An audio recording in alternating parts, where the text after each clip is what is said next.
नमस्कार दोस्तों, स्वागत है आपके अपने चैनल आईएएस एनालिसिस में। वर्ल्ड हिस्ट्री के अंतर्गत आज हम लोग बात करेंगे 27 नंबर लेक्चर की, जिसमें काफ़ी इम्पोर्टेंट टॉपिक होगा इंडस्ट्रियल रिवॉल्यूशन अर्थात औद्योगिक क्रांति। अब देखिए, इस औद्योगिक क्रांति को समझना आपके लिए इस वर्ल्ड हिस्ट्री में बहुत ही ज़रूरी है, क्योंकि इस औद्योगिक क्रांति का जो प्रभाव है हर एक क्षेत्र में आपको दिखाई देगा। चाहे हम लोग बात करें प्रथम विश्व युद्ध की, या फिर औद्योगिक क्रांति से पहले क्या था, या फिर औद्योगिक क्रांति के बाद से कौन कौन से ऐसे परिवर्तन हुए। इन सारे ही परिवर्तनों को अगर आपको जानना है तो औद्योगिक क्रांति एक तरीके से आप देखेंगे तो वर्ल्ड हिस्ट्री में बिल्कुल ही बीच का एक सेतु का काम करते हुए आपको नजर आएगा, जिससे कि औद्योगिक क्रांति के बाद की स्थिति को और औद्योगिक क्रांति के पहले की स्थिति को पूरी तरीके से जोड़ने का प्रयास करेगा। और जब ये औद्योगिकरण उस यूरोपीय समाज में हो जाएगा तो फिर ये भी आप देखेंगे कि किस तरीके से पूरे विश्व में इसका प्रभाव पड़ेगा। खासकर अगर यूरोप की बात करें, पश्चिमी देशों की बात करें, तो वहाँ पे तो तेज़ी से इंडस्ट्रियल कल कारखाना लगना शुरू हो जाएगा। लेकिन वहीं अगर बात करें उपनिवेशों की, तो उपनिवेश बिल्कुल ही एक शोषण का यहाँ पे माध्यम हो जाएगा। ज़बरदस्त तरीके से उसका शोषण भी किया जाएगा। तो पूरा का पूरा देखिए, आप लोग कंटिन्यू आप इस लेक्चर को देखते रहिए। 27 नंबर जो लेक्चर है हमारा, बिल्कुल एक को रिलेटिव स्टडी का ही बिल्कुल यहाँ पे पार्ट होगा। मैप का इसमें ज़बरदस्त तरीके से उपयोग यहाँ पे किया भी जाएगा। आंसर राइटिंग की सीरीज इसके पैरेलल ध्यान रखिएगा, मैंने एक अलग से प्ले लिस्ट बना दिया है, बिल्कुल ही टॉपिक वाइज वो आंसर राइटिंग की सीरीज चल रही है। वहाँ से आप लोग ज़रूर आंसर राइटिंग प्रैक्टिस कर सकते हैं। डेली होमवर्क भी आप लोगों को दिया जाता है। अब चलिए हम लोग क्लास को शुरू करते हैं। नए लोग हैं तो चैनल को सब्सक्राइब जरूर कर लीजिए। और पीडीएफ देखिए, पूरी की पूरी पीडीएफ इस टेलीग्राम ग्रुप में अपलोड की जाएगी, और साथ में कोई भी क्यूरी हो तो व्हाट्सएप यहाँ से कर सकते हैं। अब आइए हम लोग बात करते हैं भाग 2 को। ठीक है, चूँकि मैंने शुरू में जब वर्ल्ड हिस्ट्री मैंने स्टार्ट किया हुआ था तो मैंने आप लोगों को सिलेबस प्रोवाइड किया था, और उस सिलेबस को 4-5 खंडों में मैंने बांटा हुआ था। अब यहाँ पे जो खंड 2 है अर्थात भाग 2 है, इसके अंतर्गत आप चीज़ों को देख लीजिए कि हमें करना क्या क्या है इस खंड 2 में, ताकि एक को रिलेटिव स्टडी पूरी तरीके से हो पाए। सबसे पहले इसमें देखेंगे औद्योगिकरण और यहाँ पे भूमंडलीकरण, इसका पूरा का पूरा ठीक है कंप्लीट जो एनालिसिस है आज हम लोग जस्ट भी करने का प्रयास करेंगे।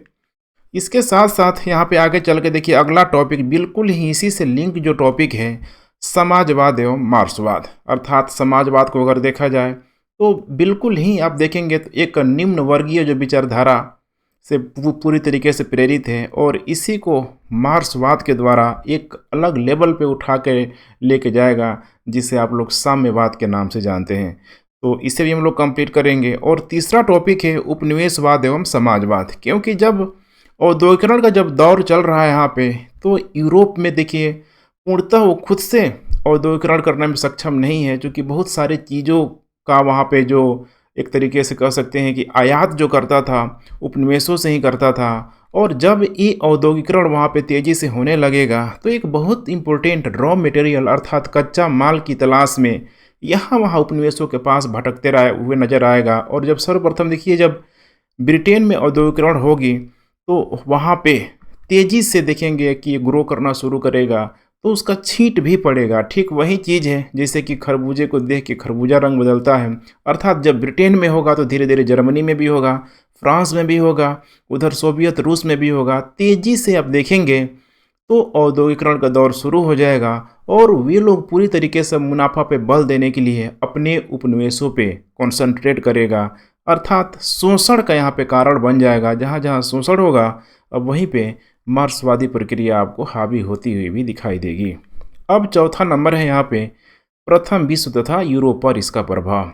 अर्थात फाइनली सबसे इम्पोर्टेंट कारणों में से एक औद्योगिकरण का जो आप देखेंगे तो जो होता है यहाँ पे प्रथम विश्व युद्ध, ठीक है, उल्टा हो गया। अर्थात प्रथम विश्व युद्ध के इम्पोर्टेंट कारणों में से आप देखेंगे तो वो होगा यहाँ पे औद्योगिकरण का दौर, और किस तरीके से अब यूरोप पर उसका प्रभाव पड़ेगा ये तो हम लोग आने वाले कल में देखेंगे। तो चारों का चारों जो टॉपिक है ध्यान रखिएगा, बिल्कुल ही एक कोरिलेटिव स्टडी हम लोग करने का प्रयास करेंगे, कहीं से भी आप लोग मिस नहीं कीजिएगा।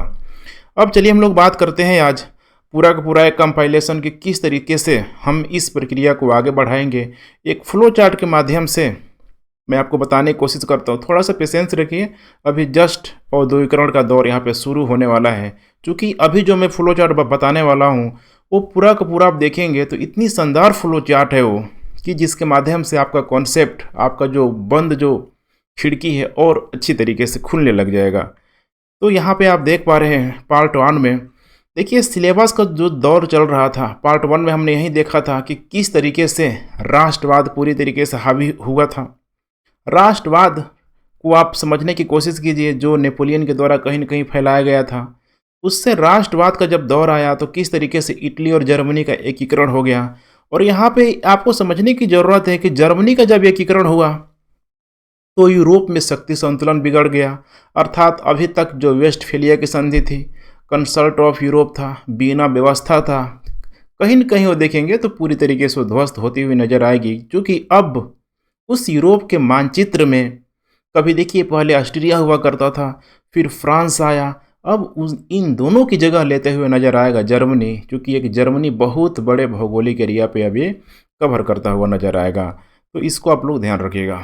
उसके बाद से देखिए जब जर्मनी का जब एकीकरण हो जाएगा तो एकीकरण का जो दौर ही होगा पूरी तरीके से उग्र राष्ट्रवाद के दौर में होगा। क्योंकि नेपोलियन के द्वारा राष्ट्रवाद को तो फैलाया गया, लेकिन इटली और जर्मनी के एकीकरण में एक जो उग्र राष्ट्रवाद का जो दौर आएगा, अब ये किसी से छिपा नहीं है। मैंने ऑलरेडी आप लोग बहुत अच्छे तरीके से मैंने समझाया हुआ है। अब देखिए यहाँ पे यही जो उग्र राष्ट्रवाद है, क्योंकि इसमें होगा क्या अभी आपको थोड़ी देर में समझ में आएगा कि इसी समय लगभग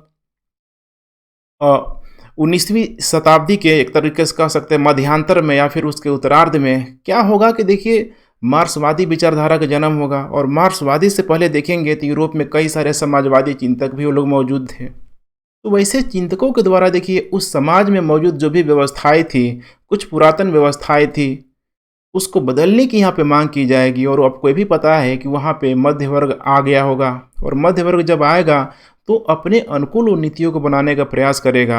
अर्थात अब उन लोगों के द्वारा जो निम्न वर्गों का जो कहीं न कहीं लोग प्रतिनिधित्व करते हैं, जैसे कि आप मार्क्स की ही बात अगर करते हैं कि निम्न वर्गों का प्रतिनिधित्व करता हुआ जब नजर आएगा, तो मार्क्स पूरी तरीके से जो मध्य वर्ग पे प्रहार करते हुए नजर आएगा कि अपने मजे के लिए तो भाई उन लोगों ने आंदोलन कर लिया, इटली जर्मनी का एकीकरण करा लिया, लेकिन इसमें तुमको क्या मिला। इसीलिए तो बोलता है मार्क्स, दुनिया के मजदूरों एक हो जाओ, तुम्हारे पास खोने को कुछ नहीं है सिवाय अपने पेड़ों के बेरियों के। तो अब यही है देखिएगा यहाँ पे उग्र जो राष्ट्रवाद का जो चरण आएगा यहाँ पे।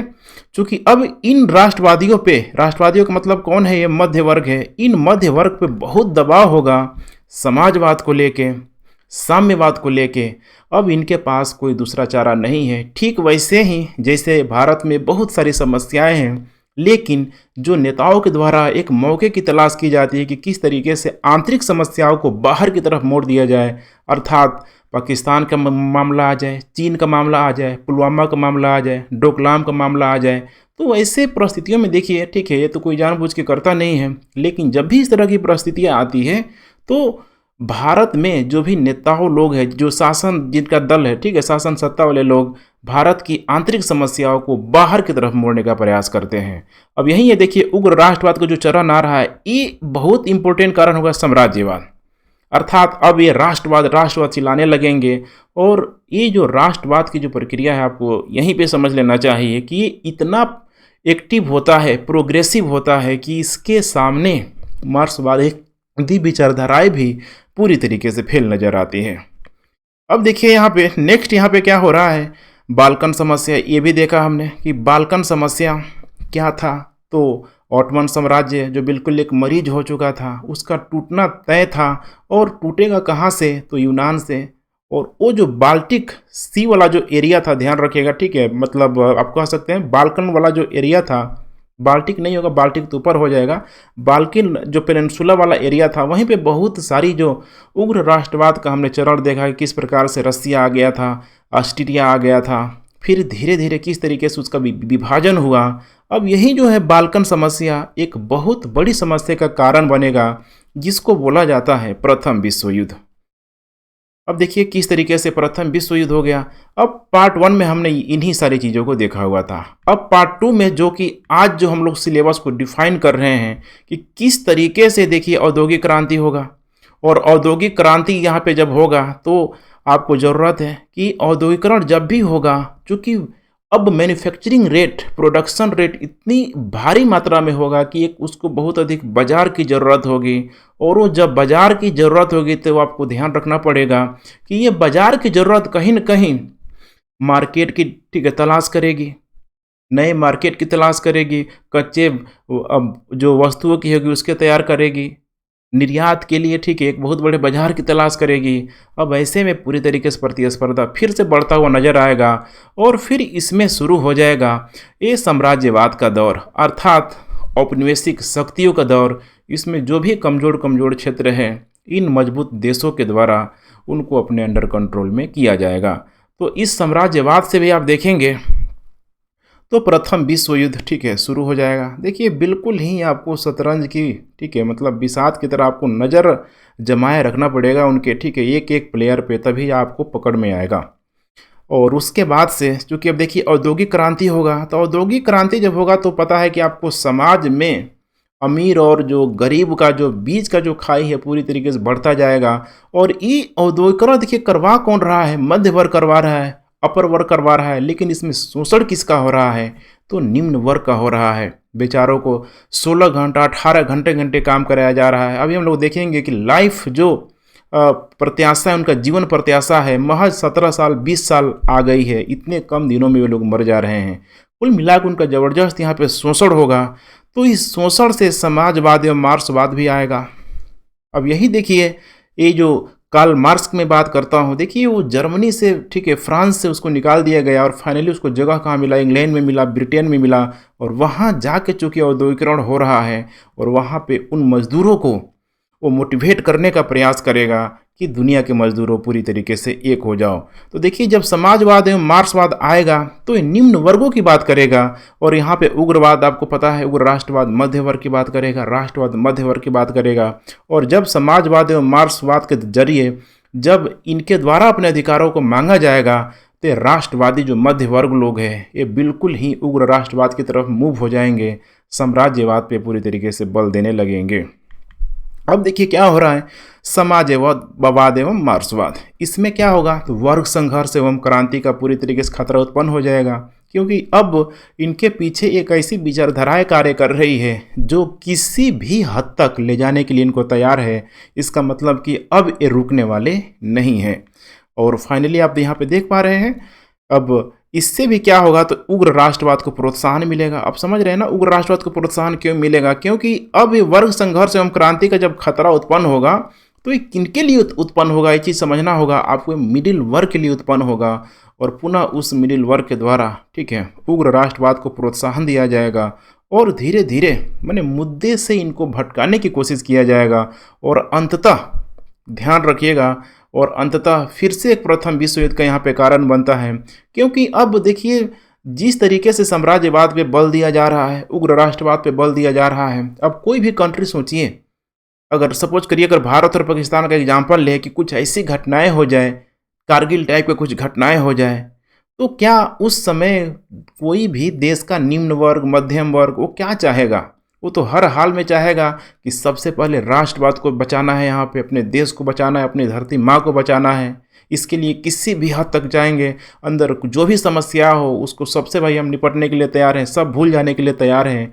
यही कहा जा रहा है कि जब धीरे धीरे जब राष्ट्रवाद से उग्र राष्ट्रवाद का जब दौर आया, साम्राज्यवादी प्रतिस्पर्धा जब बढ़ने लगी, तो ये नीचे के जो लोग हैं ये भी पूरी तरीके से उस चीज़ को मोटिवेट करने लग जाएंगे।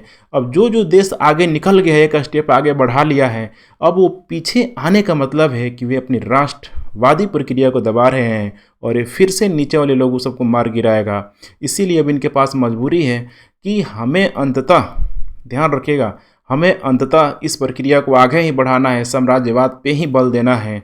और फाइनली देखिए एक फिर से और घटना हो जाएगी, प्रथम विश्व युद्ध। तो देख पा रहे हैं यहाँ पे किस तरीके से बाल्कन समस्या, साम्राज्यवाद और उग्र राष्ट्र की बात उग्र राष्ट्रवाद के प्रोत्साहन की वजह से प्रथम विश्व युद्ध का जो वातावरण है पूरी तरीके से तैयार हो जाता है। तो इसे आप लोग बहुत ही ठीक है कॉन्सेप्चुअल ठीक है इस तरीके से इसको दिमाग में सेट कर लीजिए ताकि आपको कहीं भी इसको आप अप्लाई कर पाएँ। करेंट में भी आपको अप्लाई करना है कि इस तरह की चीज़ें होती ही होती है। अब आइए आज का जो टॉपिक हम लोग बात करते हैं यहाँ पे, ठीक है, लेकिन उसके पहले यहाँ पे एक व्यक्ति का नाम आता है, ध्यान रखिएगा, एरिक, ठीक है, हॉब्सबॉम। बहुत ही शानदार आप कह सकते हैं कि एक ठीक है इतिहासकार ये रह चुके हैं। ब्रिटिश इतिहासकार एरिक हॉब्सबॉम, लगभग 2012 में इनकी मृत्यु हुई है। लगभग ठीक है 95 साल प्लस ये जी चुके हैं। तो बहुत ही इतिहास को इन्होंने एक गहन विश्लेषण के माध्यम से यह वर्तमान में यह समझाने का प्रयास किया है कि 19वीं सदी को एक बहुत लंबी सदी के रूप में जाना जाता है, 18वीं सदी को एक छोटी सदी के रूप में जाना जाता है। इसके पीछे आर्गुमेंट देते हैं कि देखो 19वीं सदी का जो दौर है 1801 से 1914 तक, अर्थात जब प्रथम विश्व युद्ध तक ये खिंचा के चला जाता है, ये पूरा पूरा 19वीं सदी इसीलिए इतना यहाँ पे लंबी हो जाता है क्योंकि यहाँ पे घटनाएं जो है बहुत यहाँ पे मायने रखती है। अर्थात प्रथम विश्व युद्ध कहने का मतलब है कि देखिए कोई अकस्मात घटना तो थी नहीं कि अचानक आया और इतने सारे देशों ने उस पर पार्टिसिपेट कर दिया। उसके पीछे तो ध्यान रखिएगा उसका जो वातावरण है बहुत पहले तैयार हो गया था और उसका जो वातावरण जो था पूरी तरीके से आर्थिक कारण के रूप में मौजूद था। आर्थिक कारण में चाहे हम लोग मध्य वर्ग की बात कर लें, राजनीतिक कारण में अगर देखा जाए तो चाहे हम लोग निम्न वर्गों की बात कर ले, वे भी अपनी डिमांड बढ़ा रहे हैं, अपनी मांग कर रहे हैं। जैसे ब्रिटेन वगैरह में देखेंगे तो मताधिकार के विस्तार की मांग कर रहे हैं। सामाजिक अंतर्विरोध में देखेंगे तो पूरी तरीके से समाज यहाँ पे बट चुका है। तो कहने का मतलब यहाँ पे क्या है कि अब प्रथम विश्व युद्ध के पीछे यही सारे जो कारण हैं आपको बार बार आपको नजर आएगा। बस थोड़ा सा आपको एक एनालिटिकल अप्रोच अपनाना है, चीज़ें आपके लिए बिल्कुल आसान हो जाएगी। तो ये इस टाइप का भी प्रश्न कभी कोई पूछ लिया जाता है। 18वीं सदी का जो काल है काफ़ी छोटा माना जाता है और 19वीं सदी को एक लंबी सदी के रूप में जाना जाता है। क्यों, या फिर टिप्पणी कीजिए। अब आइए हम लोग अपने मूल टॉपिक पे आते हैं, औद्योगिक क्रांति, इंडस्ट्रियल रिवॉल्यूशन। अब देखिए इसको मैंने बहुत ही शानदार तरीके से आप लोगों को कवर कराने का प्रयास किया है। आप देख पा रहे हैं, सबसे पहले हम लोग फ्लो चार्ट के माध्यम से पहले देखेंगे कि औद्योगिकरण से पहले की स्थिति क्या थी, पूर्व की स्थिति। उसके बाद देखेंगे कि सबसे पहले ब्रिटेन में क्या हुआ या फिर औद्योगिकरण के ठीक है जो कारण थे कौन कौन से थे, इसमें हम लोग कंप्लीट कर लेंगे। उसके बाद देखेंगे सरकारी स्वरूप में परिवर्तन कि क्या जब औद्योगिकरण होगा तो सरकार के स्वरूप में ब्रिटेन में जो एक मध्यवर्गीय समाज जो भर रहा था क्या उसके स्वरूप में कुछ परिवर्तन आएगा, उस सरकार के द्वारा क्या निम्न वर्ग को कुछ अधिकार दिया जाएगा, और उसी से संबंधित ब्रिटिश राजनीतिक परिवर्तन, अर्थात अब कुछ न कुछ उस राजनीति में परिवर्तन होगा, मध्य वर्ग के साथ साथ निम्न वर्ग के लोगों को भी उसमें अधिकार दिया जाएगा। और नेक्स्ट यहाँ पे आप देख पा रहे हैं वो अधिकार होगा संसदीय सुधारों के माध्यम से, क्योंकि संसदीय व्यवस्था मौजूद है तो जो भी सुधार होगा उस संसदीय सुधार के माध्यम से ही होगा। और लास्ट में हम लोग देखेंगे अन्य देशों में प्रभाव। अन्य देशों में प्रभाव में जैसे कि जापान का औद्योगिकरण देखेंगे, रूस का औद्योगिकरण देखेंगे, अमेरिका का देखेंगे, चीन का देखेंगे, फ्रांस का देखेंगे। इन सारे ही क्षेत्रों को हम लोग देखते हुए चलेंगे। एक बहुत बृहद आयाम के अंतर्गत इस औद्योगिक क्रांति को रखा गया है जिससे कि आपका एक भी प्रश्न छूटने नहीं पाएगा। अब चलिए हम लोग थोड़ा इसे भी फ्लो चार्ट के माध्यम से देखने का प्रयास करते हैं। तो देखिए औद्योगिक क्रांति से पहले यूरोप में होने वाले परिवर्तन क्या था, इसे भी बिल्कुल ध्यान से देखते चलिएगा। यहाँ क्लियर हो गया तो फिर कोई प्रश्न छूटेगा ही नहीं आपसे। सबसे पहले देखिए क्या हुआ था औद्योगिक क्रांति से पहले यूरोप में। तो पुनर्जागरण के दौरान आपने देखा कि किस तरीके से, या फिर पुनर्जागरण के पहले, कि जब वहाँ पे व्यावसायिक क्रांति का आरंभ होने लगा तो वहाँ पे हमने ये देखा कि किस तरीके से एक मध्य वर्ग, एक सशक्त वर्ग का जब उदय होगा तो सामंतवाद का धीरे धीरे वहाँ पे अंत होने लगेगा। उससे क्या होगा, तो सामंतवाद का अंत होने से, क्योंकि आपको पता है कि सामंतवादी व्यवस्था मेन और डिमेन्स में बटा हुआ था, आप लोग मैंने बड़ी अच्छी से समझाया हुआ था।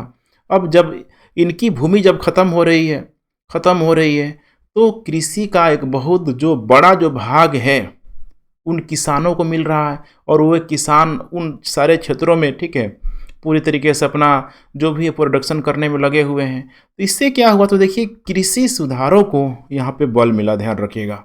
अब कृषि सुधारों को बल मिला तो कृषि का व्यवसायीकरण शुरू हो गया। कृषि के व्यवसायीकरण से देखिए यहाँ पे हो क्या रहा है, तो बेनिफिट हो रहा है, फ़ायदा हो रहा है। सिंपल भाषा में अगर देखा जाए, उसका मार्केटिंग हो रहा है कृषि का। इससे जनसंख्या में वृद्धि होगी, एक बाज़ार की यहाँ पे ठीक है वृद्धि होगी, प्रोडक्शन की यहाँ पे डिमांड की मात्रा में वृद्धि होगी। कुल मिला के कृषि के व्यवसायीकरण से आप देखेंगे तो धीरे धीरे धीरे ये भी एक औद्योगिक क्रांति का एक सबसे इम्पोर्टेंट कारणों में से एक माना जाता है। उसी तरीके से हम लोग नेक्स्ट बात करें पुनर्जागरण का जो दौर था, देखिए किस तरीके से जो प्राचीन यूनानी सभ्यता को इस 15वीं 16वीं शताब्दी में पुनः उसको अप्लाई किया गया, पुनर्जागरण का दौर आ गया।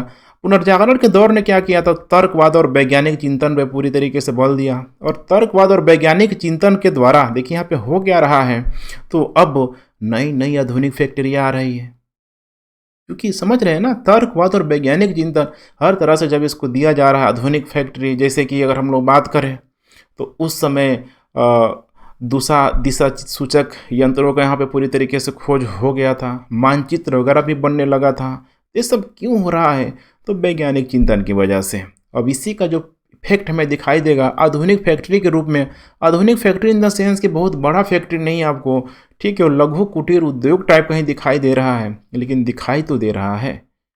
और यहाँ पे इसका भी एक इम्पोर्टेंट कारण हो जाएगा। देखिए आधुनिक फैक्ट्री ये सारा ही औद्योगिक क्रांति का ठीक है कहीं न कहीं कारण बन रहा है।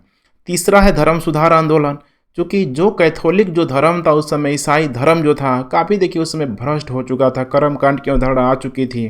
तो हुआ क्या, तो देखिए प्रोटेस्टेंट वादियों के द्वारा, मार्टिन लूथर किंग वगैरह का मैं नाम लेता हूँ, ऐसे लोगों के द्वारा आपको ध्यान रखिएगा, ठीक है। जब आंदोलन किया गया, आंदोलन क्यों किया गया, तो देखिए जो भी उस समाज में कुरीतियाँ थी धर्म को लेके, उस पर चोट किया गया। और एक बहुत बड़ी जो समस्या थी मध्य वर्ग के राह में, चूँकि उन कैथोलिक धर्म के द्वारा, उन ईसाई धर्म के द्वारा इस मध्य वर्ग पे उनके जो ब्याज पे, जो इंटरेस्ट पे चोट किया जा रहा था कि नहीं भाई ये लोग ठीक है बेकार का धन है, मुफ्त खोरी है, इसमें पाप लगेगा। जब प्रोटेस्टेंटवादी आए तो इस चीज़ को जोड़ दिया गया कि नहीं, ऐसा कुछ भी नहीं है, जो भी मिडिल वर्ग है, जो भी व्यापार कर रहे हैं, इसे आसानी से करें, कोई दिक्कत नहीं है। तो इसीलिए देखिए प्रोटेस्टेंटवादियों की वजह से ही पूंजीवाद को बढ़ावा मिला, उस मध्य वर्ग को ठीक है हिम्मत मिला, और ये पूंजीवाद फाइनली देखिए यहाँ पे जाके मिल जाएगा औद्योगिक क्रांति में। अब नेक्स्ट कारण है यहाँ पे प्रबोधन काल। प्रबोधन काल से देखिए यहाँ पे क्या हो रहा है, तो मध्य वर्ग को और सशक्त बना दिया, क्योंकि प्रबोधन काल का ये वो दौर है जिससे अब धीरे धीरे जो भी कुलीन लोग थे उन कुलीनों के विशेष अधिकारों पे चोट किया गया। फ्रांसीसी क्रांति से आप समझ सकते हैं। और अब बिल्कुल ही शासक के आसपास वो मध्य वर्ग यहाँ पे भटकता हुआ नजर आएगा, बिल्कुल मध्य वर्ग की शक्तियाँ आपको तेजी से बढ़ती हुई नजर आएगी। अब इससे क्या हुआ, तो मध्य वर्ग और बहुत तेजी से सशक्त हो गया। और जब मध्य वर्ग तेजी से सशक्त हो गया तो अभी तक जो वाणिज्यवाद का जो सिद्धांत था, सोचिए वाणिज्यवाद के सिद्धांत के तहत शासक को मजबूत बनाना था, मध्य वर्ग सारा काम कर रहा है, लेकिन सारा उसका एक बहुत बड़ा जो मुनाफा है शासक के पास आ रहा है, उस राजतंत्र व्यवस्था के तहत आ रहा है। लेकिन अब एडम स्मिथ जैसे विचारकों ने मुक्त अर्थव्यवस्था पर बल दिया कि मुक्त अर्थव्यवस्था होनी चाहिए, अर्थात जो जितना कमाएं, ठीक है, वो उसको उतना अधिक मुनाफा मिले, उसमें राजा जो है, राजतंत्र है जो बहुत अधिक सेंधमारी नहीं करे। तो मुक्त अर्थव्यवस्था ने भी देखेंगे तो औद्योगिक क्रांति का मार्ग प्रशस्त किया। अब लास्ट जो है फ्रांस की क्रांति, इसको तो आप इग्नोर कर ही नहीं सकते हैं, क्योंकि फ्रांस की क्रांति से देखिए नेपोलियन का उदय हो गया। नेपोलियन ने राष्ट्रवाद को बहुत तेज़ी से प्रचार प्रसार किया, और इसके वजह से क्या हुआ, तो पुरातन जहाँ जहाँ व्यवस्था थी, इटली में टूट गया, जर्मनी में टूट गया, दोनों का एकीकरण भी हो गया। ऑस्ट्रिया को सबसे अधिक भय हुआ। आगे चल के देखिए इधर जो ऑटोमन जो साम्राज्य था ये टूट गया। आगे चल के ठीक है रसिया को भी ये बहुत अधिक डैमेज करेगा। तो कहने का मतलब क्या है कि यूरोप की पुरातन व्यवस्था ध्वस्त हो रही है, और ये धीरे धीरे ये अपनी आर्थिक लाभों को समझ रहे हैं, और इसीलिए एक बहुत इंपॉर्टेंट कारण है फ्रांस की क्रांति। तो कुल मिला के देख पा रहे 5 ऐसे फैक्टर है, कुछ इस टाइप के एग्जाम में, ठीक है, अगर पॉसिबल हो तो फ्लो चार्ट बनाइए, एग्जाम देखते हैं आपको भर भर के नंबर दे देगा एग्जामिनर, ठीक है। तो चलिए आइए हम लोग बात करते हैं नेक्स्ट औद्योगिक क्रांति। अब मूल टॉपिक यही है हमारा, लेकिन सोचिए अगर पीछे की चीज़ों को अगर आप नहीं जानेंगे, नहीं समझेंगे, तो शायद एक कोरिलेटिव स्टडी में बार बार जिसकी चर्चा करता हूँ, एक जगह पढ़ के उसको हमेशा ही अप्लाई करना, वर्तमान लाइफ में अप्लाई करना, किसी भी सब्जेक्ट के साथ अप्लाई करना, फिर वो चीज़ आपके अंदर वो चीज़ डेवलप नहीं हो पाएगी। और यही मैं चाह रहा हूँ कि इसको आप इस क्लास रूप में डेवलप कीजिए। तो देखिए, औद्योगिक क्रांति क्या होता है, इसको आप सिंपल तरीके से समझने की कोशिश कीजिए। यहाँ पे मैंने एक इमेज भी लिया है आप लोगों के लिए।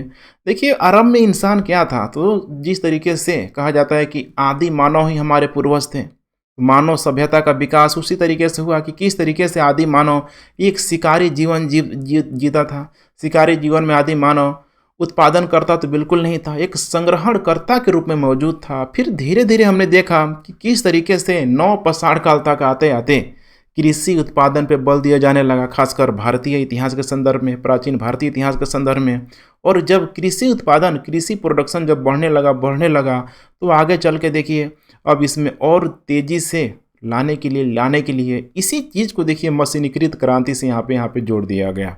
तो देखिए, यही है मशीनीकृत क्रांति, अर्थात आज वर्तमान में जिसे हम लोग औद्योगिकरण बोलते हैं, इंडस्ट्रियल रिवोल्यूशन बोलते हैं, बिल्कुल सिंपल सा है यहाँ पे। अब यहाँ पे देखिए, सर्वप्रथम जो इसकी अवधारणा आई, ऐसा नहीं था कि अचानक होने लगा और लोग बोलने लगे कि औद्योगिकरण आ गई, औद्योगिकरण आ गया। जे ब्लांके जैसे लोगों ने लगभग 17वीं 18वीं शताब्दी में गले जुबान से, मैंने एक मुहावरा के तौर पे लोग बोलते थे कि कुछ औद्योगिकरण टाइप का कुछ हो रहा है। आगे चल के जब अर्नाल्ड टोयनबी आएगा तो ये तेज़ी से औद्योगिकरण इंडस्ट्रियल रिवोल्यूशन के नाम से चर्चा करने लगेगा। फिर लोगों को लगेगा कि बार बार बोल रहा है तो इसका कुछ मीनिंग है। क्योंकि आप देखेंगे ब्रिटेन में बड़ा एक दिलचस्प तथ्य है कि 18वीं शताब्दी के दौर में ब्रिटेन में कोई इतना बड़ा जो कल कारखाना था नहीं लगा हुआ था। ब्रिटेन में तो 19वीं शताब्दी के बाद ही हम देखेंगे तो जो भी बड़े बड़े जो कल कारखानों का उदय हुआ, लगभग 1911-12 में वहाँ पे कल कारखाना के रूप में आप कह सकते हैं कि मैंने लगभग 1912 नहीं होगा, 1812 के आसपास आप देखेंगे तो वहाँ पे रेल वगैरह का चलना वहाँ पे शुरू होगा। लगभग 18वीं शताब्दी में कुछ दिखेगा नहीं, 19वीं शताब्दी में कुछ बड़े बड़े जो भी मशीनीकृत उद्योग है वहाँ पे दिखना शुरू हो जाएंगे। अब यहाँ पे कहा जा रहा है कि यह कोई अकस्मात घटना नहीं है कि औद्योगिकरण हो गया, एक शब्द में यहाँ पे हो गया, हमने बोला और शुरू हो गया, बल्कि यह तो पिछले 3 शताब्दियों का परिणाम है। और 3 शताब्दियों के परिणाम में हमने पूरी तरीके से अभी बताया है आपको किस तरीके से सामंतवाद का अंत हुआ, फ्रांस की क्रांति तक बताया है। ये वही 3 शताब्दियों का परिणाम है जिसके वजह से ये औद्योगिक क्रांति सफल हो चुका। और इसमें व्यापक परिवर्तन हमें देखने के लिए मिला, चाहे वो सामाजिक क्षेत्र में हुआ, देखिए समाज किस तरीके से बट गया, आर्थिक क्षेत्र किस तरीके से मुक्त अर्थव्यवस्था पे बल दिया गया, इसमें भी समाज बढ़ते हुए नजर आएगा।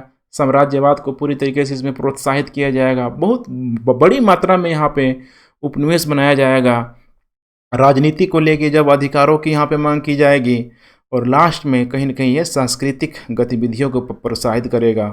तो देखिए यहाँ पे सामाजिक, आर्थिक, राजनीतिक, सांस्कृतिक किस तरीके से ये चारों ही चीज़ें एक दूसरे से जुड़ी हुई है और सबका एक दूसरे पे प्रभाव पड़ता हुआ आपको नजर आएगा इस औद्योगिकरण के दौर में। अब नेक्स्ट आइए हम लोग बात करते हैं औद्योगिक क्रांति सर्वप्रथम ब्रिटेन में क्यों हुआ, या फिर आप ये भी कह सकते हैं कि औद्योगिक क्रांति के कारण क्या क्या है। तो चूंकि अब इसको आपको ध्यान से देखना पड़ेगा, यहाँ पे यूपीएससी है किसी एक आध पॉइंट पे प्रश्न बना देगा घुमा फिरा के, स्टेट पीसीएस कारण पूछ लेगा और फिर दो तीन कारणों के माध्यम से वो पूछ लेगा। तो इसको थोड़ा आप बिल्कुल ही कॉन्सेंट्रेट होकर देखिए कि आखिर ब्रिटेन के संदर्भ में क्या हुआ, क्यों वहाँ पे सबसे पहले औद्योगिकरण हुआ। तो यहाँ पे आप देख पा रहे हैं कि ब्रिटेन में देखिए 1760 से लेकर 1820 के बीच अगर देखा जाए, 1760 या फिर 1780 से 1820 के बीच यहाँ पर माना जाता है कि वहाँ पे बहुत तेज़ी से परिवर्तन हुआ। तेज़ी से परिवर्तन क्या क्या हुआ, तो देखिए अब वही नाम आ गया J.A. ब्लॉन्की और अर्नाल्ड टोयनबी के द्वारा उस परिवर्तन को यहाँ पे रेखांकित किया जो अभी मैंने थोड़ी देर आप लोगों को मेंशन किया हुआ था। अब यहाँ पे जो तेज़ी से परिवर्तन हुआ, उन परिवर्तनों में उनकी विशेषताएं क्या क्या थी, आखिर कहाँ कहाँ चेंज आ रहा है।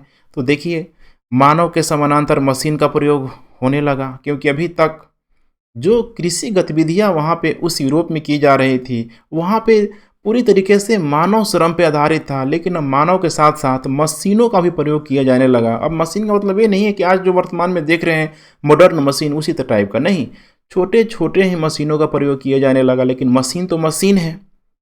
उसमें क्या होगा कि प्रोडक्शन क्षमता को, कार्य करने की क्षमता को पूरी तरीके से मशीन बढ़ा देगा।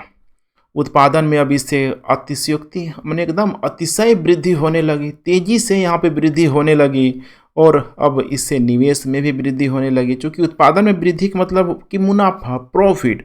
और जब प्रॉफिट होगा तो आप फिर से, ठीक है, आपका किसी में भी प्रॉफिट होगा तो आप फिर से उसको इन्वेस्ट करना चाहेंगे, अर्थात निवेश में अब तेज़ी से वृद्धि होने लगा। और इसके वजह से देखिए आर्थिक सामाजिक यहाँ पे रूपांतरण होगा। बिल्कुल अब ये वही चीज़ है जिसके पास इकोनॉमिकल एक्टिविटी अधिक से ग्रो करने लगी, उसके सामाजिक वैल्यू भी पूरी तरीके से बढ़ने लग गई।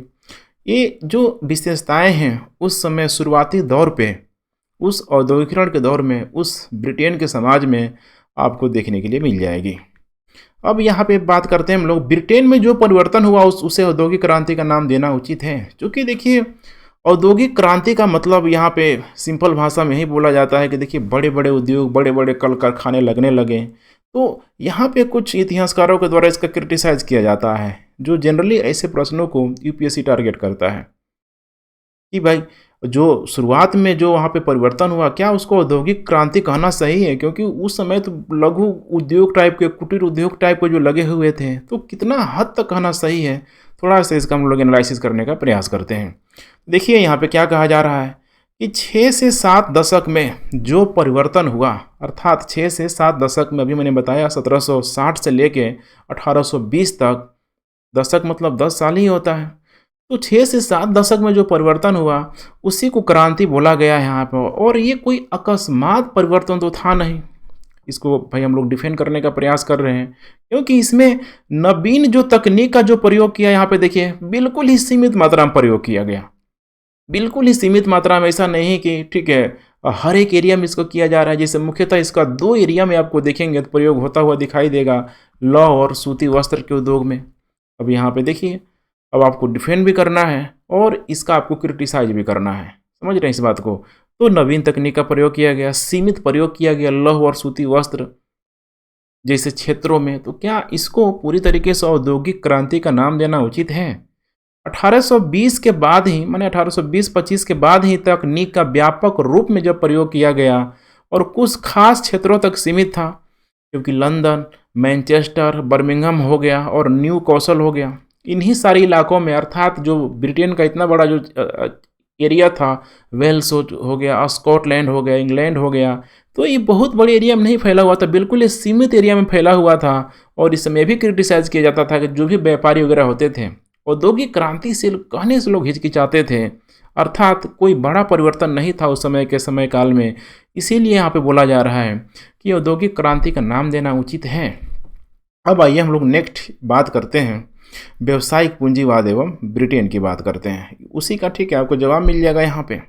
देखिए यहाँ पे हुआ क्या है, व्यवसायिक पूंजीवाद एवं ब्रिटेन की बात करें तो देखिए व्यवसायिक क्रांति तो सबसे पहले अगर देखा जाए ना तो स्पेन में हुआ, पुर्तगाल में हुआ। देखिए किस हद तक सबसे पहले इन दोनों ही देशों के द्वारा बड़ी बड़ी उपनिवेशों का खोज किया गया, वहाँ पे जाकर अपनी कॉलोनी भी बसाया गया। यहाँ पे ठीक है यही मिल जाएगा, ये हो जाएगा पुर्तगाल और यहाँ पे हो जाएगा या स्पेन, ये एरिया हो जाएगा पूरा पूरा, ठीक है, मेडिटेरियन सी, ये हो जाएगा पूरा पूरा अटलांटिक ओशियन। इसे आप लोग ध्यान रखिएगा। तो यही कहा जा रहा है कि सबसे पहले स्पेन और पुर्तगाल में हुआ, क्योंकि ये लोग तो ऑलरेडी 15वीं-16वीं शताब्दी में पुनर्जागरण के साथ साथ ये लोग चल रहा है। दिशा सूचक यंत्र कह लीजिए, मैप कह लीजिए, जहाज़ों का निर्माण कह दीजिए, या फिर बड़े बड़े उपनिवेशों की खोज कह दीजिए। देखिए कितना भारत से लोग, वास्को डी गामा कितना मसाला भर भर के लेके गया, और इतने लंबे समय तक ब्लू वाटर पॉलिसी से लेकर क्या क्या नहीं भारत में लागू किया, इतने लंबे समय तक भारत में शासन किया। उसके बाद से ही अंग्रेज लोग लगभग 100 सालों के गैप में ही सब आया।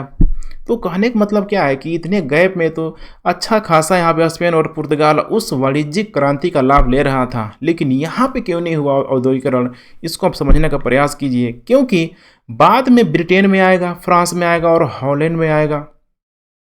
और अब जब स्पेन हो गया, पुर्तगाल हो गया, ब्रिटेन हो गया, फ्रांस हो गया, हॉलैंड हो गया, ध्यान से देखते चलिए, तो इसमें बाजी कौन मार ले गया? तो बाजी मार ले गया ब्रिटेन। सबसे इसमें देखिए आगे निकल गया। कैसे आगे निकल गया? तो देखिए यहाँ पे एक बहुत बड़ा जटिल प्रश्न के रूप में इसको जाना जाता है, क्योंकि जो पहले आगे दौड़ रहा था, वो पीछे हो गया, जो पीछे से आया वो आगे हो गया। आखिर इसके पीछे कारण क्या है? तो एक बहुत बड़ा जटिल प्रश्न है, इसको समझने की ज़रूरत है।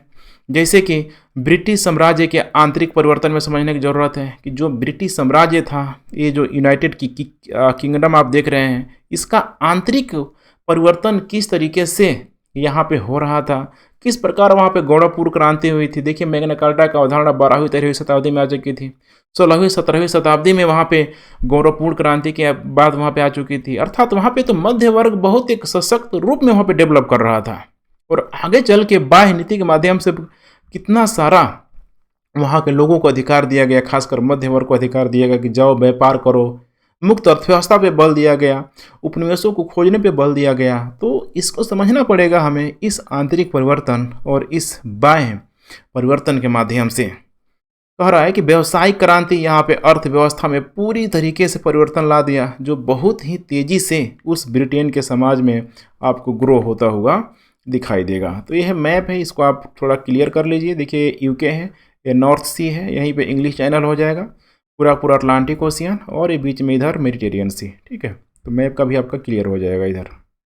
अब चलिए हम लोग नेक्स्ट बात करते हैं यहाँ पे ब्रिटेन में आर्थिक सामाजिक परिवर्तन के कारण, अर्थात कौन कौन से कारण थे, या फिर आप फिर से कह सकते हैं कि सर्वप्रथम ब्रिटेन में क्यों। देखिए, घुमा फिरा के मैं ऐसे हेडिंग इसीलिए डाल रहा हूँ ताकि आप चीज़ों को समझें।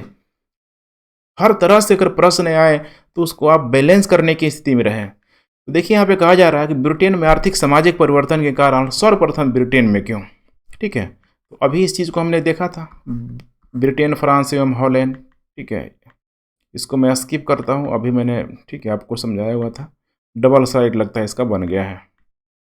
अब देखिए यहाँ पे नंबर 1, 17वीं सदी में ब्रिटिश कृषि अर्थव्यवस्था में सुधार। अर्थात ब्रिटेन में सबसे पहले औद्योगिकरण क्यों, आर्थिक सामाजिक जो चेंज हो रहा है ब्रिटेन में सबसे पहले क्यों। तो नंबर 1 है यहाँ पे 17वीं सदी में ब्रिटिश कृषि अर्थव्यवस्था में सुधार। अब अर्थव्यवस्था में एक सुधार कैसे हो रहा है? देखिए, कृषि प्राइमरी जो चीज़ होता है, देखिए कृषि आप हड़प्पा काल से आप लोग पढ़ते आ रहे हैं। देखिए, जब कृषि होगा ना, ठीक है, तो अधिशेष बचेगा। सिंपल सा फॉर्मूला इसको समझ लीजिए, जब कृषि जब होगा बड़ी मात्रा में तो अधिशेष बचेगा। अब जो बच गया, जो शेष रह गया, इससे क्या होगा कि जो लोग कृषि कर रहे हैं, जो लोग कृषि नहीं कर रहे हैं, तो इस अधिशेष से क्या होगा, तो गैर कृषि कर्म को प्रोत्साहन मिलता है। अब गैर कृषि कर्म में अब यहीं पे आप कह सकते हैं कि चाहे शिल्पी हो गया, ठीक है, कई टाइप का यहाँ पे शिल्पियों के साथ साथ, ठीक है, अलग अलग कलाकृतियाँ बनाने वाला, पेंटिंग ले लीजिए। ठीक है, गैर कृषि कर्मों को जब यहाँ पे प्रोत्साहन मिलेगा तो सोचिए यही तो हो रहा है उस ब्रिटेन के समाज में कि कृषि तेजी से वहाँ पे प्रोडक्शन तेजी से हुआ, अधिशेष बचने लगा, मुनाफा उन लोगों को होने लगा। अब उनको लगा कि भाई नहीं, हमें दूसरा कार्य भी करना चाहिए। अब वो दूसरा कार्य करने आ रहे हैं, तो इस शिल्पी की जगह आप थोड़ा सा बड़ा रूप ले लीजिए। औद्योगिकरण का दौर आ रहा है, धीरे धीरे वहाँ पे लघु उद्योग, कुटीर उद्योग के रूप में यहाँ पे पूरी तरीके से फॉर्मेशन हो रहा है। अब इस चीज़ को समझिए आप। अब जैसे ही यहाँ पे फॉर्मेशन हो रहा है, यहाँ पे औद्योगिक इंडस्ट्री यहाँ पे लगेगा, तो उनका मुनाफा और डबल ट्रिपल हो जाएगा, और वो अधिक इन्वेस्ट करना चाहेंगे जिससे कि उनका मुनाफा अधिक हो। सिंपल सा यही लॉजिक है। देखिए यहाँ पे क्या हो रहा है, तो प्राइमरी कृषि में किस तरीके से वहाँ पे सुधार किया जा रहा है। देखिए, पहले क्या था, गांव में खुले खुले खेत होते थे, क्योंकि सामंतवादी व्यवस्था का जब ध्वस्त हुआ तो बहुत सारा भूमि जो देखिए किसानों को मिल गया था। तो वो जो गांव में खुले खेत होते थे, किसान उसका निजी उपयोग करते थे। जो भी अपना फसल था उस चीज़ को लोग लगाते थे, बहुत अपना आराम से बिंदास ज़िंदगी जीते थे। जैसे आज वर्तमान में, ठीक है, भारत के किसानों के साथ है कि कुछ भी नहीं तो कम से कम 2 वक्त की रोटी मिल जाती है। उस तरह क्रांति के मूड में ये लोग नहीं आ पाते हैं, यूनिटी के अभाव में। फाइनली देखिए कारण है ना, नहीं क्रांति होती किसानी की वजह से, इसका सबसे बड़ा कारण है कि उनको 2 वक्त की रोटी मिल जाती है। मजदूर करने के लिए तैयार होते हैं, इसीलिए कि मजदूरों को 2 वक्त की रोटी भी नसीब नहीं होती है।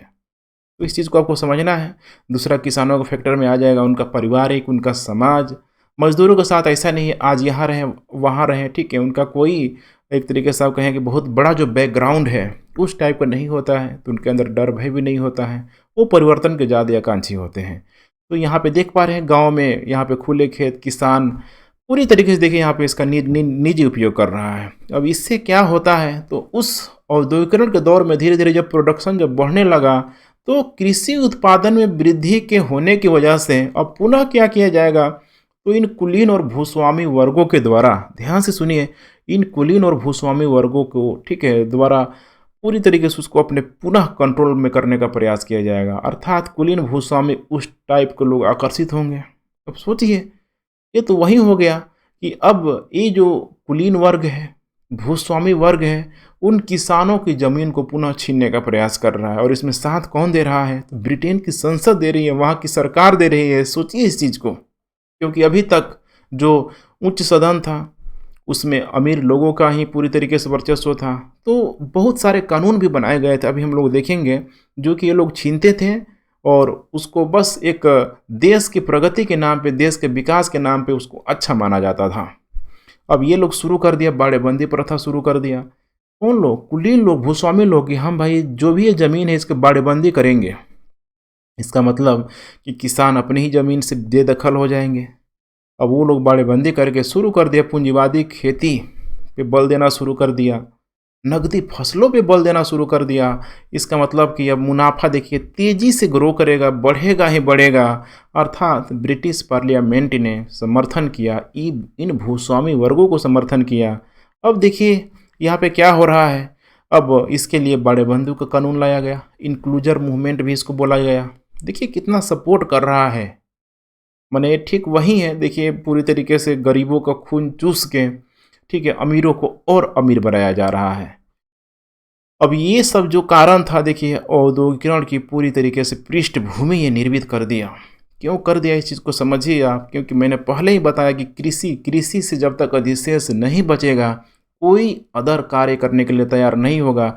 अब सोचिए, अब एक बहुत बड़ी जनसंख्या का पूरी तरीके से पलायन हो गया अलग अलग क्षेत्रों में। अब यही जो जिनके पास पैसा है अधिक मात्रा में, जिनके पास अधिक रिसोर्स है, उस समय ब्रिटेन में कपड़ा वगैरह, धागा वगैरह लोग बनवा रहा है, अपने खेतों में कार्य करवा रहा है, एक श्रमिक के रूप में, एक मजदूर के रूप में कार्य करवा रहा है, और उसमें लोग मज़ा मार रहा है। और उन किसानों का धीरे धीरे अब यहाँ पे शोषण होना शुरू हो जाएगा, क्योंकि वो किसान तो किसान रहा ही नहीं, बिल्कुल वो मजदूर टाइप का हो जाएगा। आगे हम लोग बात करेंगे किसानों की मार्मिक स्थिति में। इसी को यहाँ पे ध्यान रखिएगा, इसको जेंटलमैनली कैपिटलिज्म के नाम से इसको जाना गया। देख पा रहे हैं उस समय का जेंटलमैनली कैपिटलिज्म, क्योंकि इसमें सबसे अधिक जो फायदा हुआ कुलीन और भूस्वामी वर्गों को हुआ, और इन्हीं लोगों के द्वारा चलाया गया, अर्थात गरीबों की खून चूस कर। देख पा रहे हैं कुछ इस टाइप का इमेज है यहाँ पे। अब नेक्स्ट आइए बात करते हैं हम लोग कृषि सुधार। ठीक है, कृषि सुधार में देखिए सिंपल सा कॉन्सेप्ट है कि जब भी देखिए कृषि सुधार होगा, अधिशेष बचेगा, अर्थात अनाज में जब वृद्धि होगी यहाँ पे, तो साथ में पशुओं के नस्ल में भी वृद्धि होगी। आप इक्वेशन लिंक कर सकते हैं इसको, पशुओं के नस्ल में वृद्धि होगी, कई टाइप के पशु आएंगे यहाँ पे। ठीक है, एक कार्टून का इमेज है, ध्यान रखिए, खाने वाले नहीं है सब, लेकिन पशुओं की नस्ल में जब वृद्धि होगी, चूँकि आपको पता है कि उस यूरोपीय समाज में, उस यूरोप के एक जो उच्च अक्षांशीय क्षेत्र में जो स्थित जो देश है, वहाँ पे मीट का कंज्यूम वहाँ पे बहुत तेज़ी से होता है, अधिक मात्रा में वहाँ पे किया जाता है, तो वहाँ पे मांस में भी वृद्धि होगी। इसका परिणाम क्या होगा, इस चीज़ को समझने की कोशिश कीजिए कि हर हाल में जनसंख्या को वृद्धि करने के लिए मोटिवेट करेगा, प्रोत्साहित करेगा, और जब जनसंख्या तेज़ी से वृद्धि होगी तो डिमांड क्रिएट होगा, उनकी मांग क्रिएट होगा, और उस मांग को पूरा करने के लिए अब वो मशीनीकृत चीज़ों की यहाँ पे ज़रूरत पड़ेगी, जैसे कि आज वर्तमान में भारत में हो रहा है। तीसरी बात करते हैं हम लोग यातायात के बेहतर साधन। यातायात के बेहतर साधन बहुत ही ज़रूरी टर्म है, हमें बिल्कुल ये जनरलाइज है। जहाँ जहाँ इंडस्ट्रियल सेक्टर है, डेवलप हो रहा है, ये सब उसको आँख मूंद के अप्लाई कर दीजिए। कोई भी आपके आंसर ठीक है, मतलब आंसर शीट में कोई रेट पे नहीं चला पाएगा, क्योंकि बिल्कुल सिंपल सा टर्म होता है यातायात। पहले क्या था, तो वहाँ पे कच्ची सड़क हुआ करती थी, कच्ची सड़कों के जब पक्की सड़क आ गई, रोड ढालने वाली जो भी होता है ना, गिट्टी वगैरह का जो बनता था, उस टाइप का एक मजबूत रोड के रूप में बनाने वाली वहाँ पर टेक्नोलॉजी डेवलप हो गई। आगे चल के देखिए नहरों का विकास हुआ।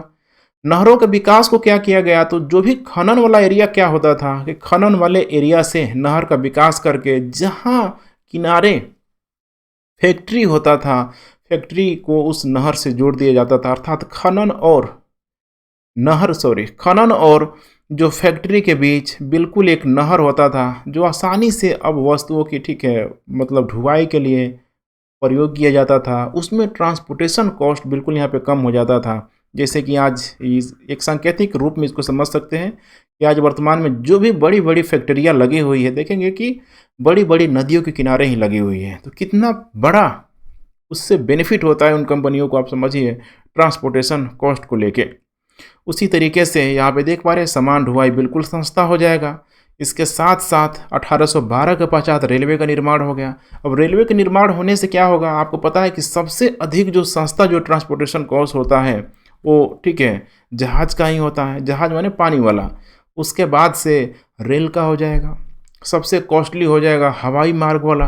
तो अब देखिए 1812 के पहले तक उन्हीं नदियों के माध्यम से नावों में भर भर के ले जाया जा रहा था, लेकिन अब रेलवे का निर्माण हो गया और रेलवे में भी ट्रांसपोर्टेशन कॉस्ट, बाकी अगर, ठीक है, रोड मार्ग की बात कर लें, हवाई जहाज़ की बात कर लें, तो उसके कंपेरिजन में यहाँ पे कम ही होता है। नेक्स्ट है यहाँ पे बैंकिंग एवं मुद्रा। समझिए इस चीज़ को, देखिए कैसे ब्रिटेन यहाँ पे ग्रो कर रहा है। ठीक है, बहुत ही शानदार इमेज है। यहाँ पे बैंक ऑफ लंदन की स्थापना 1694 में कर दी गई। देखिए हमारे यहाँ आरबीआई की स्थापना कब हो रही है, ठीक है, 20वीं सदी में हमारे यहाँ आरबीआई की स्थापना हो रही है, एसबीआई की स्थापना हो रही है, और वहाँ पे बैंक ऑफ लंदन की स्थापना 1694 में, लगभग 17वीं शताब्दी के उत्तरार्ध में वहाँ पे एक शानदार इस टाइप का बैंक ऑफ लंदन की स्थापना कर दी गई। और सिर्फ इतना ही नहीं, बल्कि 100 से अधिक प्रांतीय बैंकों की स्थापना की गई। प्रांतीय मतलब जो भी स्कॉटलैंड, वेल्स, इंग्लैंड, ग्रामीण एरिया तक इन सारे ही बैंकों को पहुंचाया गया। और 3 सालों के अंदर ही अगर आप देखेंगे तो इसकी जो संख्या हो गई पूरी तरीके से 3 गुना हो गई। कितना तेजी से ग्रो हो रहा है। अब इससे क्या होगा, तो जो मुद्रा व्यवस्था है देखिए बिल्कुल सुगम हो गया, क्योंकि अब इससे मुद्रा में तेजी से एक रिसाइकलिंग, ठीक है, जो प्रोसेस होता है वो तेजी से हो रहा है, लोगों के पास तेजी से पैसा आ रहा है। सोचिए आज जहाँ जहाँ बड़े बड़े उद्योग हैं, कल कारखाने हैं, उनका तो बिल्कुल जो बैंक है उनके घर पे जाके सेवाएं देती है। या फिर ग्रामीण क्षेत्रों में भी आज तेज़ी से अगर खुल रहा है बैंक वगैरह, तो उसी का तो बेनिफिट मिल रहा है उन लोगों को, जो बिल्कुल ही वे लोग घर बैठे बैठे उस बड़े मार्केट से, राष्ट्रीय अंतर्राष्ट्रीय मार्केट से जुड़ जा रहे हैं। और इसमें डिजिटलाइजेशन का जो प्रक्रिया है वर्तमान में, एक आप कह सकते हैं, ठीक है, बिल्कुल सोने पे सुहागा कर रहा है। आंतरिक बाजार का पूरी तरीके से प्रसार होने लगा। ठीक है, अब नेक्स्ट आइए हम लोग बात करते हैं विदेशी व्यापार की। अब इस मैप को आप देखिए,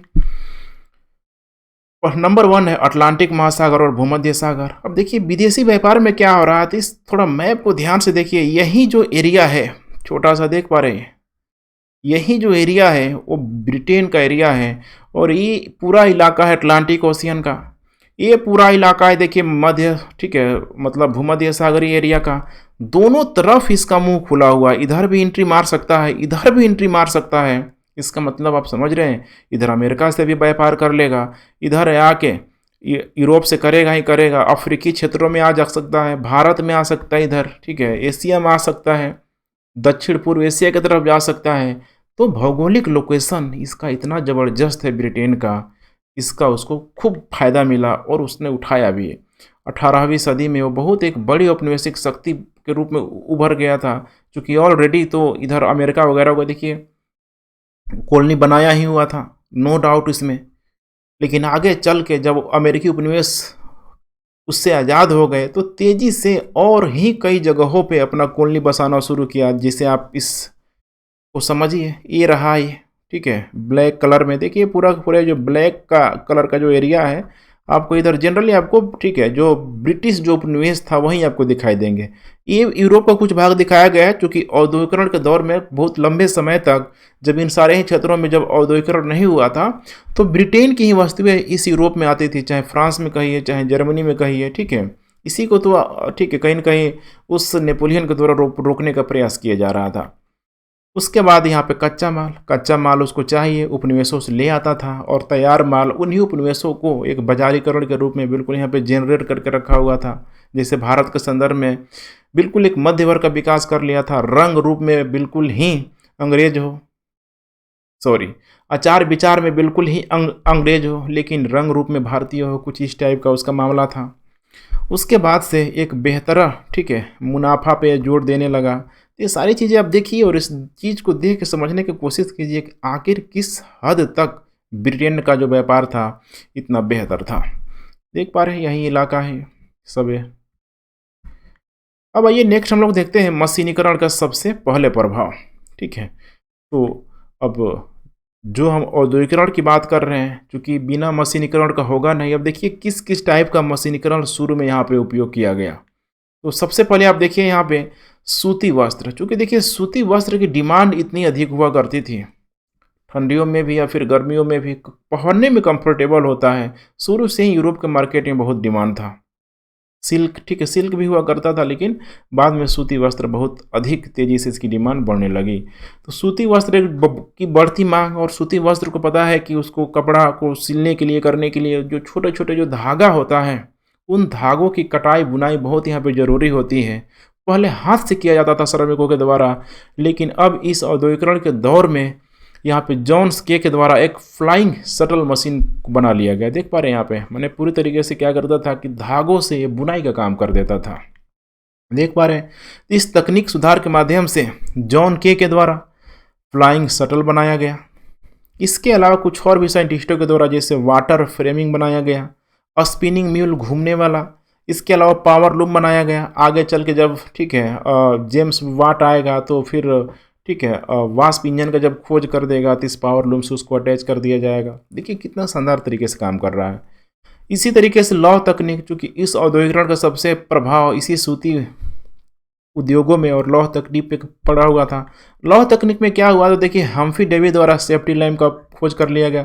सेफ्टी लैम्प क्या करता था कि जो भी कोयला के खदान होते थे उसमें अंधेरे, ठीक है, होता है ना, रैट टाइप को बोलते हैं, रैट होल टाइप का जो होता है, उसमें घुस के लोग कोयला पानी निकालते थे। तो सेफ्टी लैम्प को ले जा के वे लोग अब देख सकते थे अंदर क्या क्या है। एक सेफ्टी बहुत सिक्योरिटी की दृष्टि से बहुत ही इम्पोर्टेंट होता था मजदूरों के लिए, और उससे प्रोडक्शन भी अधिक होने लगा। दूसरा है यहाँ पे लोहा गलाने के लिए। लोहा गलाने के लिए जो डर्बी फैमिली है, ठीक है, इसमें कई सारे जनरेशन, बहुत इसमें इन लोगों का रोल है डर्बी फैमिली के द्वारा। इन लोगों के द्वारा लोहा गलाने वाली पद्धति को ही खोज लिया गया, अर्थात लोहा गला के लोग ढलवा लोहा, पिटवा लोहा बनाते थे। और जब एक बार लोहा बन जाए तो फिर आप उसको किसी भी आकार में, मनचाहा आकार आप दे सकते हैं, चाहे उसका प्रयोग मशीन में ही क्यों ना हो। और इसी का प्रयोग जेम्स वाट ने, देखिए, वास्प इंजन के रूप में इन लोहों का प्रयोग करना शुरू कर दिया, और मैकडेमे जैसे लोगों ने सड़क निर्माण करना शुरू कर दिया। तो कुल मिला के सारे जो फैक्टर देख रहे हैं, ये बहुत बड़ा जो रोल प्ले कर रहा है उस औद्योगिकरण समाज में, उस औद्योगिकरण वाले क्षेत्र में। यहाँ पे देख पा रहे हैं, थोड़ा सही से देख लीजिए। ठीक है, आज वर्तमान में जो ग्रामीण एरिया वहाँ पे करघा वगैरह का नाम आप लोगों ने सुना होगा, हस्तकरघा, वहाँ पे, ठीक है, महिलाओं के द्वारा अपने श्रम को इसी टाइप से आज भी दिया जाता है। सोचिए भारत आज भी कितना पिछड़ा है, कहीं न कहीं प्रश्न लगाता है ये चीज़। ठीक है, अब बात करते हैं हम लोग सामाजिक परिवर्तन की। देखिए सामाजिक परिवर्तन में आपको थोड़ा सोचना पड़ेगा कि वैज्ञानिक खोज आप कितना भी क्यों ना कर लें, अगर वो समाज आपको स्वीकृति नहीं देगा तो वो वैज्ञानिक खोज किसी काम का नहीं। कितना भी आप चीज़ को डेवलप कर ले, सपोज करिए कि अभी, ठीक है, फ्लाइट की सेवा है, एरोप्लेन की ही सेवा है, अगर उसको समाज स्वीकृति नहीं देता तो क्या वो चल पाता? कितना भी, ठीक है, आप उसमें इन्वेस्ट कर ले, कुछ भी कर लीजिए, अगर लोग उसको गेन ही नहीं करेंगे, एक्सेप्ट ही नहीं करेंगे, तो उस चीज़ का कोई मतलब नहीं रह जाएगा। लेकिन उस इंग्लैंड के समाज में सबसे बड़ा जो हमें देखने के लिए मिलता है, ये सामाजिक एक्सेप्टेंस। इस चीज़ को समझिए। देखिए क्या हो रहा है इसमें, आर्थिक और तकनीक परिवर्तन की वजह से यहाँ पे सामाजिक स्वीकृति मिलना शुरू हो गई। जो भी आर्थिक परिवर्तन हुआ, तकनीक जो भी परिवर्तन हुआ, देखिए भले ही वो गरीबों के खून में हो रहा है, गरीबों का, ठीक है, खून चूस के हो रहा है, लेकिन उस मध्य वर्ग के द्वारा उस चीज़ को उपयोग में लाया जा रहा है, वो है सबसे बड़ी यहाँ पे सामाजिक स्वीकृति। सामाजिक स्वीकृति की बदौलत ही वो चीज़ें तेज़ी से खोज हो रही है, क्योंकि जैसे ही सामाजिक एक्सेप्टेंस मिलेगा, उनको मुनाफा होगा, फिर उन लोगों को मोटिवेशन मिलेगा कि हमें और भी अधिक अलग अलग चीज़ों को खोज करना है। इससे क्या होगा, तो एक बेहतर समाज का निर्माण होगा। देख पा रहे हैं कैसे बेहतर, ठीक है, उसी समय से लोग कितना मॉडर्नाइज की तरफ बढ़ चुके हैं। सशक्त मध्य वर्ग का उदय होगा, और यही जो सशक्त मध्य वर्ग आएगा निवेश में पूरी तरीके से रुचि लेगा, ज़बरदस्त निवेश करना चाहेगा, क्योंकि इसको चाहिए फ़ायदा। इसी संदर्भ में जो मैक्स वेबर जैसे चिंतकों के द्वारा बोला जाता है कि देखो ये जो औद्योगिकरण हुआ है ना, ये प्रोटेस्टेंट पंथ की इसमें काफ़ी भूमिका रही है। अर्थात आप समझ गए इस चीज़ को, मैंने बताया था शुरू में कि अगर ये प्रोटेस्टेंट आंदोलन नहीं होता तो कैथोलिक धर्म में परिवर्तन नहीं आता, और जब कैथोलिक धर्म में परिवर्तन नहीं आता तो बार बार वो लोग मध्य वर्ग को, इंटरेस्ट प्रथा को वो लोग पूरी तरीके से पापी, ठीक है, के रूप में सब धिक्कार करता। सोशली एक्सेप्टेंस उस समाज में नहीं मिलता, लेकिन प्रोटेस्टेंट ने मध्य वर्ग को आगे आने का मौका दिया कि भाई करो, डजेंट मैटर, इंटरेस्ट में सूद खोरी करो, ठीक है, मुनाफा हर हाल में यहाँ पे होना चाहिए। इसीलिए मैक्स वेबर के द्वारा इस चीज़ को बोला गया। 8वें नंबर पे है देखिए अनुकूल राजनीतिक परिस्थिति। ये बहुत ही शानदार चीज़ है, इसे भी थोड़ा समझने का प्रयास कीजिए। देखिए इसमें क्या हो रहा है, तो यूरोप में देखिए लगभग सभी जगह अगर देखा जाए, फ्रांस की बात कर ले, जर्मनी की बात कर ले, प्रसा की बात कर ले, ऑस्ट्रिया की बात कर ले, स्पेन की बात कर ले, पुर्तगाल की बात करें, यहाँ पे राजतंत्रात्मक शासन मौजूद था तो ब्रिटेन में भी राजतंत्रात्मक शासन व्यवस्था, लेकिन वहाँ पे लचील प्रक्रिया थी। लेकिन इधर जो यूरोप का जो मुख्य भूमि है वहाँ पे एक जटिल प्रक्रिया थी, अर्थात एक निरंकुश राजतंत्र मौजूद था। मैं ही राज्य हूँ, दैवीय सिद्धांतों पे बल दिया जाता था कि शासक बिल्कुल ही उस ईश्वर का प्रतिनिधित्व करता है, जो बोलेगा वही सही होगा। लेकिन ब्रिटेन में ऐसा नहीं था। सोचिए इस चीज़ को, ब्रिटेन भी बटा हुआ था, वेल्स, स्कॉटलैंड, लेकिन इंग्लैंड, लेकिन इसमें इंग्लैंड की महारानी का ही पूरे के पूरे क्षेत्रों में कंट्रोल हुआ करता था। और आगे चल के संसद के माध्यम से जब उसकी शक्ति बढ़ गई तो महारानी की शक्ति धीरे धीरे कम होने लगी। इसीलिए यहाँ पे कहा जा रहा है कि संसदीय जो व्यवस्था थी, संसदीय व्यवस्था ने अर्थात इस मध्य वर्ग के द्वारा आर्थिक व्यापार को जबरदस्त तरीके से प्रमुखता दी गई, मुक्त अर्थव्यवस्था पे बल दिया गया।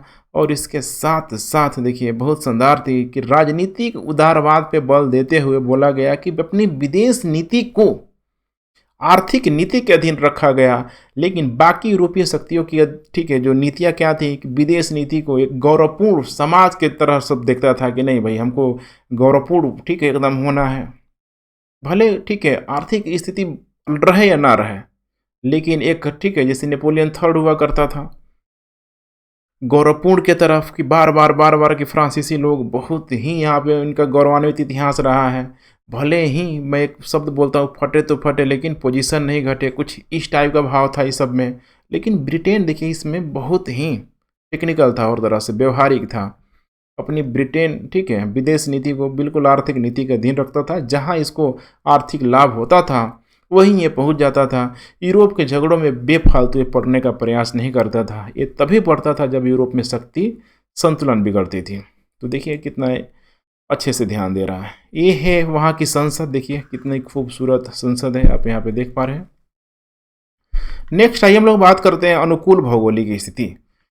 बिल्कुल आपको रटना नहीं है, ठीक है। देखिए समुद्र तल से घिरा हुआ है, समुद्र तल से पूरा यही है जो ब्रिटेन की स्थिति है। यहीं पे इधर, ठीक है, नॉर्थ सी, इधर आपको मिल जाएगा इंग्लिश चैनल, यहीं पे जस्ट यहीं पे आपको, ठीक है, जो भी नीदरलैंड वगैरह, इधर जस्ट नीचे फ्रांस वगैरह सब देखने के लिए मिल जाएगी। तो देखिए बिल्कुल ही ये सेपरेट, इसका कोई भी स्थल भाग, इस चीज़ को आप ध्यान दीजिए कि वो इसका कोई भी स्थल भाग किसी भी स्थल भाग से नहीं मिलती है, बल्कि इसका सारा का सारा स्थल भाग समुद्र में ही स्थित है।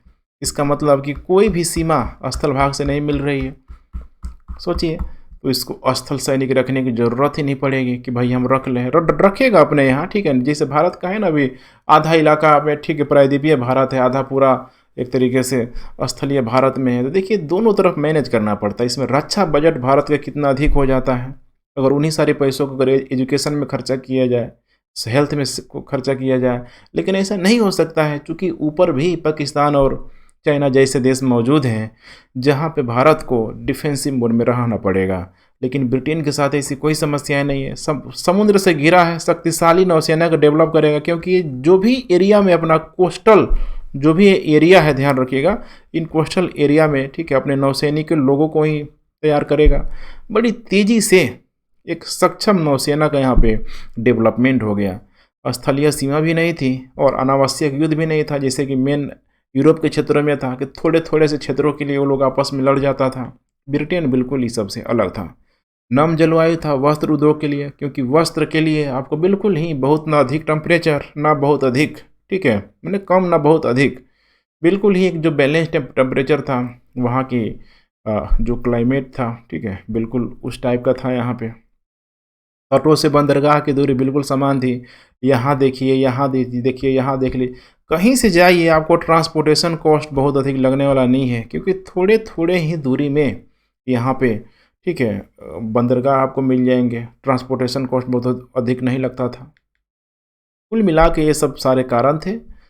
फिर यहाँ पे देखिए लास्ट जो पोर्शन है, यहाँ पे एक महत्व के रूप में समझ सकते हैं और बहुत पूरा पूरा निचोड़ है यहाँ पे, थोड़ा देर और देख लीजिए। कहा जाता है कि औद्योगिक क्रांति ने उत्पादन की समस्या का बहुत हद तक समाधान कर दिया, परंतु वितरण की समस्या को देखिए कह रहा है कि जटिल बना दिया। क्या समझे आप इस चीज़ को? और औद्योगिक क्रांति ने देखिए उत्पादन की समस्या तो बहुत हद तक समाधान कर दिया, लेकिन वितरण की समस्या, इसका मतलब कि क्या उस औद्योगिकरण से जो भी बेनिफिट हुआ, जो भी मुनाफा हुआ, क्या सबको मिला या कुछ एक लोगों को ही मिला? इस चीज़ को आपको समझना है और इसका हम भी एनालिसिस करने का प्रयास कर रहे हैं, या फिर आप इसका महत्व आप कह सकते हैं कि औद्योगिकरण क्रांति का महत्व क्या हुआ। अब कुल मिला के मामला यही है कि गरीबों के, निम्न वर्ग के खून चूस के ही ये सब किया जा रहा है, तो सामाजिक असमानता तो देखिए फैलेगी ही फैलेगी। इसीलिए यहाँ पे कहा जा रहा है कि देखिए मशीनीकरण की वजह से उत्पादन में गुणात्मक वृद्धि हुई, मात्रात्मक वृद्धि भी हुई, बहुत ही ह्यूज मात्रा में क्वालिटी वाली चीज़ें आई। देखिए भारत का व्यापार पूरा ब्रिटेन के वस्तुओं से भर गया। अब प्रतिस्पर्धा भारत का मार्केट कर ही नहीं पा रहा था। यही चीज़ है कि मशीनीकरण की वजह से उत्पादन में गुणात्मक वृद्धि भी हुई और इससे क्या हुआ कि समाज में बड़ी तेज़ी से विभाजन होना शुरू हो गया। धनी लोग और धनिक हो गए, इन्वेस्ट कर करके गरीब लोग बेचारे और पूरी तरीके से गरीब हो गए। समझ रहे हैं ना इस चीज़ को? देखिए कितनी अधिक समस्या आ रही है। उसके बाद से सबसे अधिक जो समस्या होगी इस श्रमिक वर्ग को होगी। क्यों होगी? क्योंकि ये श्रमिक वर्ग तो था ही नहीं, ये तो किसान था।